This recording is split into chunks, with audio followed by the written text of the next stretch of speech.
like you guys made today, finally being able to go against another team? I think it was, another great day of practice. We've been meshing together as a team, building the culture, building who we are and our identity on a daily basis. So getting to do that against somebody else was a lot of fun. Competing against somebody else, doing it all together was definitely a good time. So a lot of amount of respect for Coach Shanahan and those guys. Coach, obviously the GM, John Lynch, a lot of great people over there. But it was great to get out there and get after them.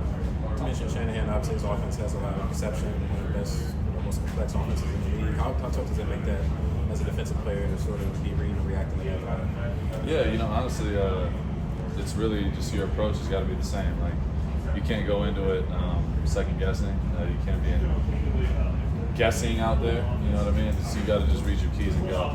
Every time you play somebody, it's every week is going to be different in this league. So you got to be able to have a lot of things in your toolbox that you can pull out at certain times. And when you're playing against a scheme like that, Coach Shanahan definitely makes it difficult. For defenses, so it makes you better, and so you got to go out there and compete at the highest level, and just continue to build your armor. Max, you guys have rotated Thomas, Jonah, Tate, all those guys up front quite a bit. What have you seen from those guys and how they've stepped up so far? Yeah, they're fighting every single day to get those reps, and I got a ton of amount of respect for them. They're competing head on. In practice, everyone's fighting for those reps, and in reality, it's open competition, and Booker, he's come in, and he's been flying since day one. I freaking enjoy going to war with him. Obviously, Adam Butler, Jonah, all those guys. They're young, they got fresh legs, and it's been fun to start building that chemistry up. It started back in OTAs, and now I get Booker in here. We're working every day trying to get it right, so it's been good. Something noticeable has been Tyree moving in that tackle sometimes on pass rush situations. Can you just talk about how meaningful he can be in those kind of situations and the type of progress he's made from when he's first come in to now? Yeah, he's getting better and better, and his approach, his work ethic, everything is continued to improve since he's gotten here. So yeah, he's a guy I feel like since day one I've taken under my wing. I've given him some tough love, but I want the best for him, and I want him to be the best version of himself, and that's my duty as a leader. And me and him have gotten real close. I just want him to continue going in that direction. There's going to be adversity, there's going to be ups and downs, but you just got to keep going up, and that's what I feel like he's doing. And the more you can do, the better. So him rushing inside, outside, he's going to have an opportunity to help us for sure. Max, saw you chopping it up quite a bit with Trent Williams, and it looks like there's just a lot of respect there. And it didn't look like you guys got a chance to go up against each other today, but just talk about the respect between great players. Yeah, he didn't go in the team, any of the team stuff. So unfortunately, I didn't get to go against him. I was looking forward to it, but he's somebody I respect at the highest level. He's 37 years old.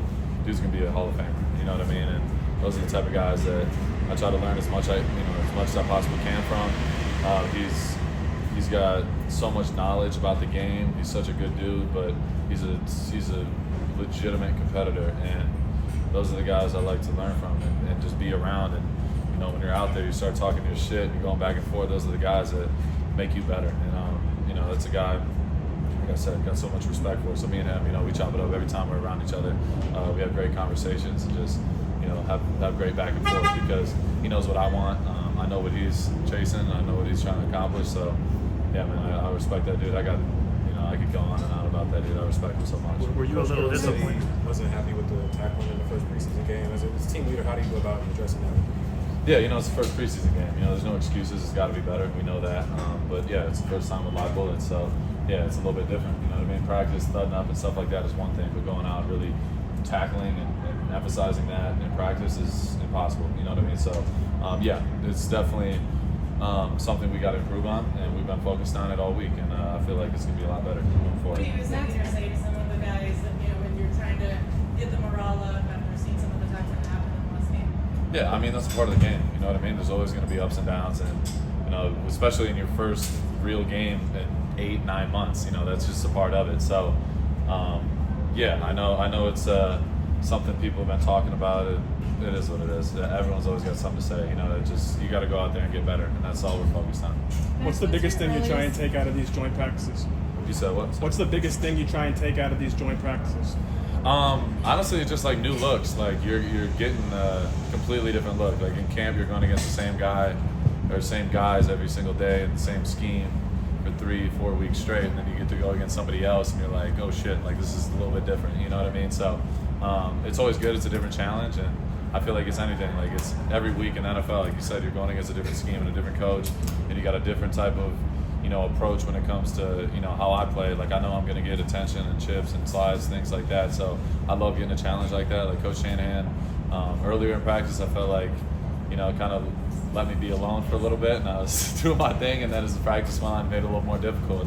I love that because that's what it's going to be like. I know that's the respect I've earned in this league, and that's a part of the respect factor that goes into it. So. Yeah, it was a great day though. It was a lot of fun. We got better, and I feel like as the day went on, we got better and better. Max, what's your earliest memory of encountering Pete Carroll? Like whether it was recently or when you were a kid, or just curious? Yeah, I definitely respected him from afar. Just seeing the energy he brought on the field, you see like true joy with his teams. Like he brings it, of course, but you just see his teams out there playing free and flying around. And then my first personal encounter with him was when he came here on a visit. I was in the building. I was like grabbing a snack after a workout or something, and I seen him walk in. I think it was with a couple of people from the front office and stuff, and I was like, I gotta go say what's up to him. It's Pete Carroll, you know what I mean? He was in on an interview, so I went up to him and just introduced myself, and we were just going back and forth, like literally just like breaking balls, talking shit back to each other. I was talking about his suit. I was like, hey, you might need to get a little bit smaller suit. That one might be outdated.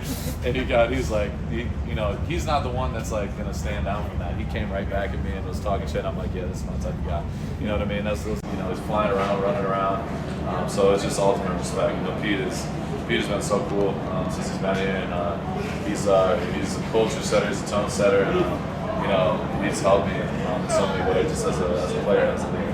Coach Shanahan just said that Brock Purdy is expected to play on Saturday. Same thing with some of the starters. Does that elevate the motivation to be like, hey, we're going against ones that put some good stuff out there? Yeah, I don't even know what my status is on a personal level. I don't know what we're doing. But yeah, like it's preseason. It's different. It's hard to explain. Like you get one drive and then you gotta sit there. Like you get warmed up and then you sit the rest of the game. So I have my fair share of opinions about it, but it is what it is. It's part of the game, and anytime you get to go on the field and compete against the best, like, that's all that matters. So whether it's a drive or a couple drives, I'm not sure I'll be ready. But yeah, it's cool going against, you want to go out there and go against the ones, play against the best dudes. Last time you talked to us, you talked about your high school battles with Jamal Adams, but now it's been a few weeks and he's been with the team. Can you evaluate his transition on linebacker and what he adds to that room so far, just with what you've seen? Yeah, honestly, just like his energy is definitely contagious. But it's crazy the fact that he's just transitioned to linebacker. It looks natural to him. He's just a natural football player. Like anywhere you put him on the field, I feel like he's gonna help your defense. So yeah, he's a guy I got so much respect for, and every day he brings the same juice, and that's all you can ask for. You know what I mean? He's definitely motivated. He's inspired. He inspires others, and he's a guy you want on the field. Talk about a lot of the guys who are rotating in on that D-line with you guys. Young guy Tonka has kind of got mixed in here and there. What has he shown you recently? Yeah, Tonka is probably one of the highest dudes about Tonka. Like every time I talk to him, I got nothing good things to say because he's super quiet, but he's starting to finally like break out of his shell a little bit. But his play speaks for itself. He's getting better and better every day.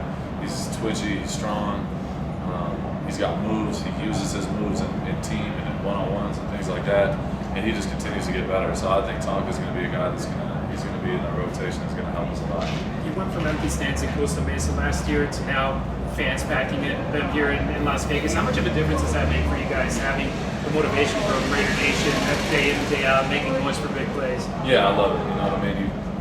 The fans are what makes this, makes the sport so special. You know what I mean? Without them, it wouldn't be anything. And people dedicate their whole lives being fans. You know what I mean? There's some people out here in Vegas that got their whole driveway and freaking the walls on the side of their house, like murals of myself. Somebody's sending it to me, and it's like you don't realize the impact you make. Sometimes, and just seeing stuff like that is like it inspires you to even go harder. You know what I mean? Because people are really spending their hard-earned money on jerseys and tickets and showing up on a daily basis, showing up on I don't even know what day it is. What day is it? Thursday. Yeah. Thursday, coming here on a weekday, showing up and showing out bright and early. I'm standing out here for hours cheering us on. You can't have nothing but love and respect for those fans that come out. And it's not just out in Vegas. Obviously, our Vegas fan base is continuously been growing, but all the way in Oakland, LA, that's Oakland. The Raider fans are literally all over the world, and got so much love for them. All right, thanks. Appreciate it. Thank you, guys.